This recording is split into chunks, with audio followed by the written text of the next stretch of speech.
రోడ్లేయడం, కాలువలు కట్టడం, మంచినీటి వసతులు అందించడం, అలాగే ప్రజలకు కావాల్సిన సంక్షేమాన్ని అందించడం, ప్రజలకి కష్టాలు లేనటువంటి పాలనను అందించడం, ఆహారానికి ఇబ్బంది లేకుండా చూడటం, ఉద్యోగాలకి అవకాశాలు కల్పించడం, ఉపాధి అవకాశాలు పెంచడం, ఇవన్నీ నోటితో చేయడం వేరు, చేతలతో చేసి చూపించడం వేరు.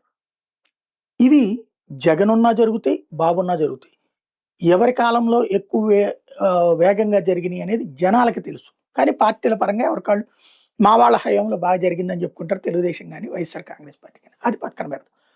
అయితే వేరే అంశాలు మాత్రం ఇనిషియేటివ్ తీసుకొని మరీ చేస్తున్నారు. జగన్ టైంలో ఉన్న అధికారులను వేధించడం, ఐఏఎస్‌లు, ఐపీఎస్‌లు వేధించడం, అరెస్టులు చేయడం, జైళ్ళల్లో పెట్టడం, అలాగే సోషల్ మీడియా వాళ్ళ మీద కేసులు పెట్టడం, అరెస్టులు చేయడం, జైళ్ళలో పెట్టడం, తప్పుడు కేసులు పెట్టడం, వైఎస్ఆర్ కాంగ్రెస్ పార్టీ కార్యకర్తల్ని అరెస్టులు చేయడం, కేసులు పెట్టడం, తప్పుడు కేసులు పెట్టడం ఇయన్నీ నడుస్తా ఉంది. ఇప్పుడు ఇవి సాగుతా ఉన్నప్పుడు ఈ అభివృద్ధికి సంబంధించిన చర్చ నోటితో జరుగుతోంది గానీ ఫీల్డ్‌లో జరగట్లేదు. ఆ చర్చ ఎక్కువ వెళ్ళిపోతుంది. ఇప్పుడు జగనొస్తే కూడా సేమ్ రిపీట్ అయ్యేటట్టుంది. ఎందుకంటే ఈ దఫా జగనొస్తే జగన్ మాట వినే పరిస్థితుల్లో కూడా ఉండరు. ఇప్పుడు బెంగాల్‌లో నరేంద్ర మోడీ, అమిత్ షా లేకపోతే సువేందు అధికారి ఎవరినైనా కొట్టమంటున్నారా? లేదు. స్థానికంగా ఉన్నోళ్ళే గుంజీళ్ళు తీపిస్తున్నారా? లేకపోతే కోడిగుడ్లేస్తున్నారా? లేకపోతే రాళ్ళేస్తున్నారా? జరుగుతుంది.